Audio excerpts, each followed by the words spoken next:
Like it. Well, speaking of congratulations, we're going through our congratulations stuff. I have to let everybody know one of the most important inventions in the history of mankind. Cell phone? Or I should say no. Actually, that's a bit much to say the history of mankind. Within the past 80 years, it's very important for people, for our military men. It's even important for people who are incarcerated. Condoms? Very, very important. No, not condoms, although that's important for both our military men and incarcerated people for a lot of different reasons. This is also very, very important for school-aged children. Okay. Anybody have any idea? It's also very, very important for working mothers. This invention's celebrating a birthday today. Military men, incarcerated people, youngsters going to school, particularly elementary-aged children, working mothers that have to get kids their lunch. That's right. Food. Sliced bread. Today is the birthday of sliced bread.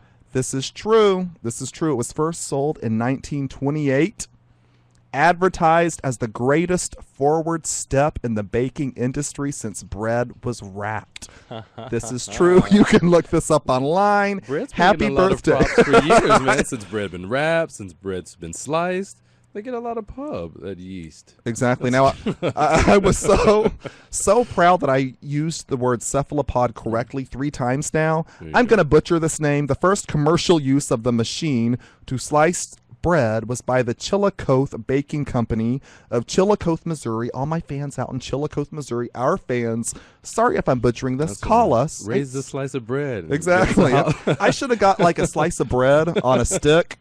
Right. Like, you know, put it on a stick and just parade it around. We should have done something in Times Square today. They produced their first bread slices on July 7th, 1928. Their product, called the Clean Made Sliced Bread, proved a success. That's all she wrote. Cool. Can you imagine a life without sliced bread, really? Wow. Can you imagine what all these kids would do at lunch? What all these prisoners would do that are getting just bread and water? I don't. What our military men would get, you know, back in the day, that's all they got were sandwiches, working mothers.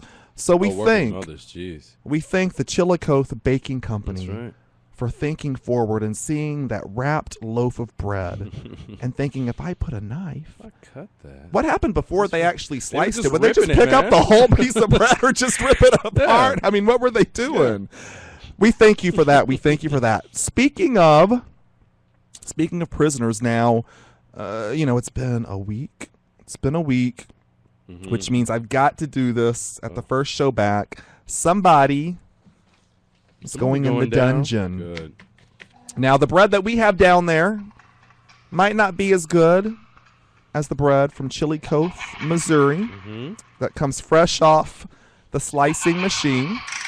In fact, I did a little bread inventory down in the Unfiltered dungeon, and I noticed that it wasn't even white, a little bit green with mold. But you know what? Good. Spores. It's one of the nice, exactly, a few spores, not s'mores. But that's the nice thing about the Unfiltered dungeon, is we don't have to follow the rules as a gel would here on planet Earth.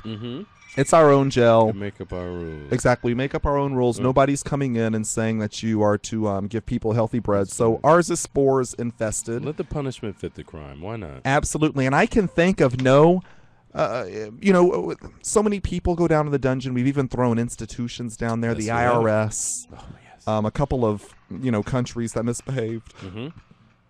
But something that really makes me mad, we know I have the cat thing. Oh, yes. Children, elderly. When people do things that involve the church. Now, I know you're reading about a story. Yeah. Tell me about this. There was a priest from Connecticut. Yeah, he got from New Haven. He was removed out of his position. But Kevin Gray is his name. He was with the Sacred Heart Parish in Waterbrook, Connecticut. He stole. That's what we were talking about earlier. Stole. He actually stole $1 million. Yeah. See, everybody's getting into I know. it. Everybody's she just pissed got. off. I know. Somebody She just. said, what? Yeah. The priest? Exactly. Are you kidding me? Yeah. Yeah, that's exactly what happened. He reached into the coffers at the church, at the cathedral, and stole $1 million, but used it in extremely shameful ways. He led a double life. So here in New York, he had an existence. It's like an undercover agent, 007. Undercover, not agent. Okay. And not a life that you would want to live. He left his sanctuary, his home, his collar in Connecticut and came to New York and lived a totally different life. Paid for massage services from individuals, starting at like $8,000 a pop. He spent like $130,000 on meals at restaurants. He spent upwards of $205,000 at hotels and just shopping sprees and that sort of thing. But it was the church's money. And I do want to point out, I just, it's just like one story coming out of the Catholic Church after the other. I know Catholicism is one of the most predominant religions that are out there. Yeah. No hard feelings, about, Catholicism. It's just a fact. I mean, it's one scandal after another scandal. Then to hear about this, and then just to add another layer to the story. You're being very, very kind about this right now. Let's just break this down. All right. The double life was the fact that he was also using money for escorts. Now, when you hear about a male figure and someone brings up the word escort, people are saying that because it's somebody of the same sex. Yes, messing around with another man. If it was a woman, it would have been prostitution. Right. We've got that separate word for that. The hotel stays were not for him. They were for him and his escorts. Yeah. The massage services were with males. Then he decided to tell the story in Connecticut that there was this gentleman, this 35-year-old gentleman that needed to go to New York because he was a lawyer for the Catholic charities. He needed to go to New York for colon cancer treatment. Lie. He came to New York and got put up in a cushy little apartment, and then Kevin paid for his tuition for him to attend Harvard. That's right, over $35,000. Yeah. Makes me angry. I'm still paying on my student loan. That's, thank God, not that much. But guess where somebody who dips their hand into the offering plate to the tune of over $1 million goes here on Unfiltered? That's right. Deep down. Reverend Kevin Gray, you are going into the dungeon. Now, it's not right to steal under any circumstances. Right.